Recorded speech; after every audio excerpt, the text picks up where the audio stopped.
আসসালামু আলাইকুম। কিছু ভুল ইংরেজির সঠিক ব্যবহার শিখব আজকে। আমরা কখনো বলি যে সে আমার উপর রেগে আছে, অ্যাংরি অন মি বলে ফেলি, কিন্তু অ্যাংরি অন মি হবে না। আমরা যদি কোনো ব্যক্তির সাথে রেগে থাকি, মানে সে আমার উপর রেগে আছে, বলতে হবে he is angry with me. এই যে নিয়মটি এখানে আমি দেখিয়ে দিচ্ছি কেন এই নিয়ম। আমরা সাধারণত কোনো ব্যক্তির উপর রাগ করলে উইথ ব্যবহার করি, বস্তুর উপর রাগ করলে কিন্তু অ্যাট। হ্যাঁ, যখন কোনো বস্তুর উপর রাগ করে থাকবেন তখন আপনি অ্যাড ব্যবহার করবেন, যেমন he is angry at this matter, he is angry at your behaviour.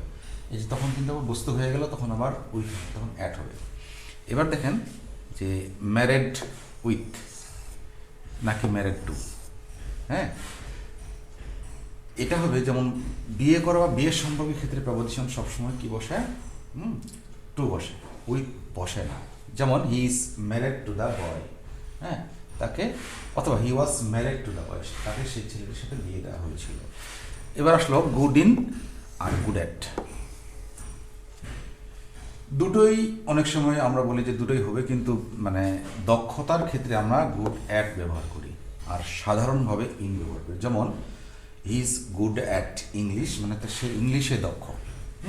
আর যদি বলি he is good in speaking English, সে হয়তো সেটার উপর পরিপূর্ণ তার ধারণা নাই, এমনি সে একটা জিনিসের ব্যাপারে অভ্যস্ত। অথবা যদি বলা he is good in Dhaka, সে ঢাকায় মানে ভালো, বা সে ঢাকার পরিবেশটাতে সে ভালো আছে, সেই ক্ষেত্রে আমরা দক্ষতা ছাড়া ইন ব্যবহার করব।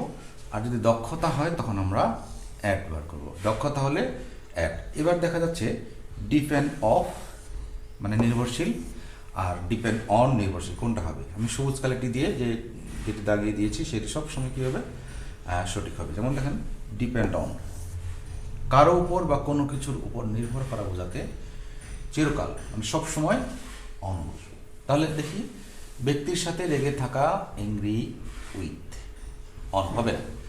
হ্যাঁ, আর জেনারেলি হচ্ছে অ্যাটো ব্যবহার করি আমরা। এখানে দেখিয়ে দিয়েছি আমি যে বস্তুর সাথে লেগে, মানে কোনো বস্তুর বিষয়ের, মানে বিষয়ের উপর বা কোনো বস্তুর উপর বা কোনো আচরণ এর উপর রেগে থাকা হচ্ছে অ্যাট।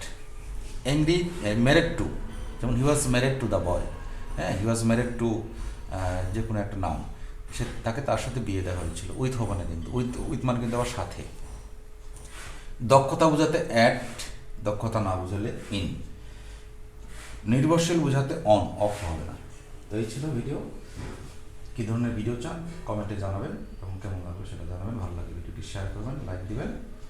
আসসালামু আলাইকুম।